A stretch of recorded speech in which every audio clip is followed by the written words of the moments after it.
individualism versus collectivisms, power distance, masculinity and femininity. Do you know what does it mean by all this? Assalamualaikum warahmatullahi wabarakatuh, and a very good day to our honorable Madam Nur Farida and my beloved friends. My name is Mom AZRI, and today I am dedicated to deliver my presentation about the reflection of culture in practice, a comparative observation. In this observation, I will be talking about culture, cultural dimension, countries, and their work culture aspect. Let's start our presentation with an introduction by explaining what does it mean by culture. So, what is culture? Culture is a multifaceted system encompassing shared beliefs, values, customs, behaviors, and artifacts within a society, facilitating interaction among its members and with the environment. Language and also culture are considered fundamental elements of human society, with language serving as a crucial tool for sharing ideas and information. Moreover, culture plays a significant role in shaping societal values and norms and influencing how individuals perceive success and prioritize socialization. Hofstede and Trompener's cultural dimensions are well-known framework utilized in comprehend cultural differences in various contexts.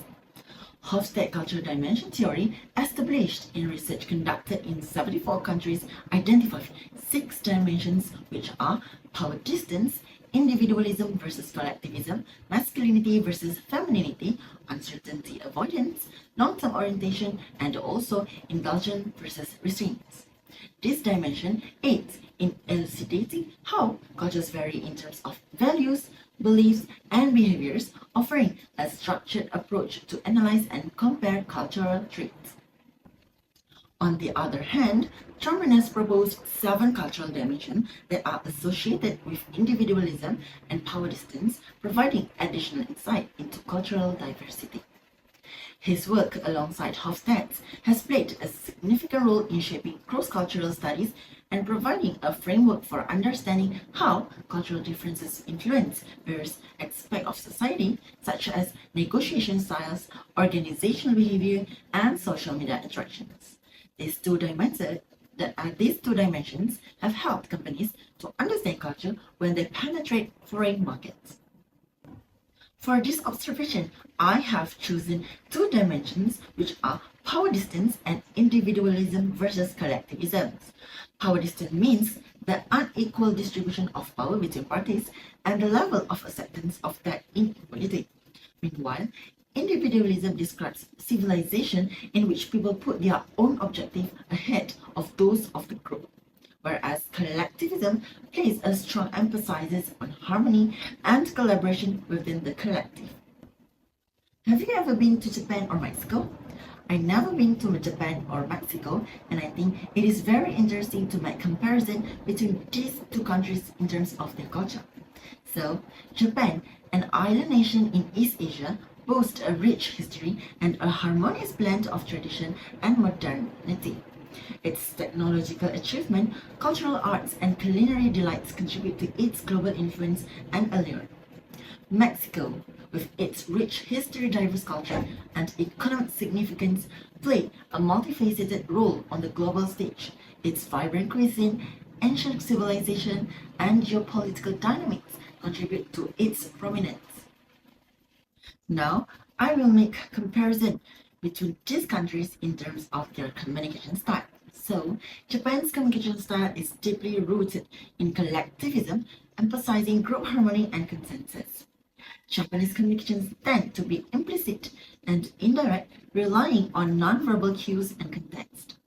High context communication prevails in Japan, where understanding goes beyond mere words and considers relationship and context. In contrast, Mexico exhibits a mix of individualistic and collectivistic traits, leaning more towards collectivism. Mexican communication styles are more direct and expressive compared to Japan, nuanced and implicit approach. Mexican culture generally has a low power distance, promoting equality and communication. In Mexico, a high power distance culture prevails, characterized by an acceptance of inequality among individuals in different positions of formal power. Studies have shown that this leadership style enhances workers' productivity in Mexico. Employees prefer supervisors who dictate the task and action, leading to limited communication with superiors. Employees tend to emulate the behaviors of their supervisors due to significant power differentials.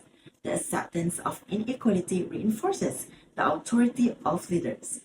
Japan, renowned for its collectivistic culture, emphasizes group harmony and consensus building in decision-making processes. Japan focuses on transformational leadership that inspires and motivates groups members towards shared goals. Interdependence and collaboration are central to this approach. Autonomy and independence are less emphasized compared to individualistic cultures. Japan's collectivistic culture views individuals as interdependent members of a collective. In terms of their decision-making process, Japanese work cultures values cooperation and seeks input from various stakeholders. The decision-making process in Japan is participative, involving consultation with team members and superiors. Authority figures play a crucial role in shaping final decisions, reflecting the hierarchical structure influenced by the high power distance orientation.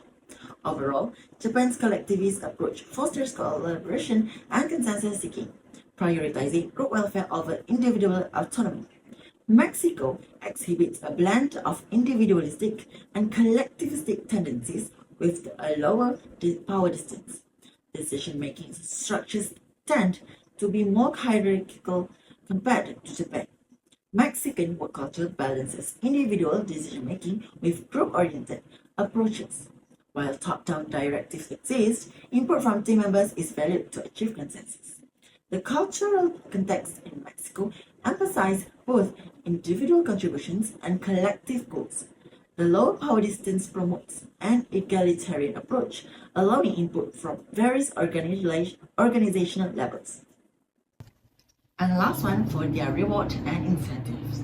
In Japan, a collectivistic society with high power distance, the cultural context may hinder remote work due to the emphasis on collectivism, high context, and high power distance. Japanese learners also tend to find group work more effective due to their collectivist culture. Mexico is generally considered a collectivistic society with a moderate level of power distance. In collectivistic culture like Mexico, where individuals are closely linked and define themselves as interdependent members of a collective, rewards and incentives in the workplace may be structured to the benefit of the group rather than individual achievement for both countries, which are Japan and also Mexico. To conclude, understanding cultural dimensions in a globalized world is vital for promoting diversity, perceiving local traditions, fostering effective communication across cultures, and preparing individuals to thrive in an interconnected global society. Embracing cultural intelligence, perceiving cultural identities, and promoting global citizenship are essential components in navigating the complexities of globalization while celebrating the richness of diverse cultures. I hope everyone enjoyed my presentation, especially Madam Nofarida, and get a little bit of understanding cultural dimension. Thank you for listening and thank you for your time.